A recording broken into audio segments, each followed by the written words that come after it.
En Love Conseil, je vous propose d'évoquer un peu les sources de conflits. C'est la rentrée. Vivre à deux sans se disputer, c'est une mission impossible. C'est même bien de se disputer parce que la dispute, ça permet de remettre les choses à plat, à condition évidemment que ce soit pas une guerre sans fin. Hein. Néanmoins, il y a des points sur lesquels on a beaucoup de mal parfois à se mettre d'accord et qui sont des points essentiels et qui, à ce moment-là, il faudra négocier parce que sinon c'est des conflits qui sont impossibles à résoudre.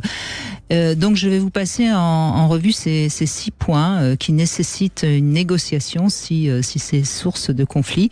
Le premier, c'est les tâches ménagères, hein, c'est le prix à payer de la vie quotidienne à deux. Autant le savoir, autant se mettre d'accord sur ce qui paraît anecdotique mais qui peut pourrir la relation. Si sans arrêt vous vous disputez pour des questions de qui prend la douche en premier le matin ou je ne sais quoi, ça paraît comme ça très très très futile, très très anodin, c'est à force une vraie source de conflit. Donc il ne faut pas laisser passer ce petit désaccord qui pourrit la relation parce qu'il revient sans arrêt. Hein. Deuxième point, c'est la vie professionnelle. Être trop absent ou travailler trop au domicile conjugal, par exemple, ou être jaloux du travail de l'autre, c'est fréquent.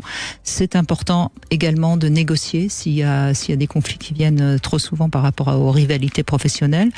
L'éducation des enfants, évidemment, lorsqu'il y a trop de divergences, la belle famille, le repas le dimanche ou les vacances, c'est source de beaucoup de conflits. Et l'argent aussi est un sujet important parce que parfois il y a des dépenses budgétaires qui provoquent des rancœurs tenaces. Attention du beau truc un peu cher que vous vous offrez pensant que ça fait plaisir aussi à l'autre, mais qui finalement n'est pas du tout dans ses priorités à lui. Alors sur les conflits, c'est tout à fait, je suis entièrement d'accord. D'ailleurs, une étude était sortie dans un magazine il y a 2 ans, qui disait que 77% des causes de conflits de couple, c'était l'argent. Vous avez bien fait de le mettre en premier, Brigitte, parce que je suppose que c'est agressif. Je le mets en 5e, mais c'est très important, 60%. Je les ai pas mis dans l'ordre d'ailleurs. Hein. Alors après, ce qui est intéressant dans les conflits, peut-être que vous allez en parler, mais il y a 2 familles de conflits dans le couple. Il y a ce qu'on appelle les conflits récurrents et le conflit ponctuel. Or, une étude avait dit que 8 conflits sur 10 en couple sont des conflits récurrents. Autrement dit, les couples s'engueulent toujours pour les mêmes raisons. Non, mais c'est de cela dont je parle, voilà. Bien sûr. Et ils font partie de ces 5 familles. Un conflit qui est juste spontané, voilà. Qui n'est pas, c'est pas. Et alors, le dernier point, c'est évidemment la sexualité, qui est également source de conflits.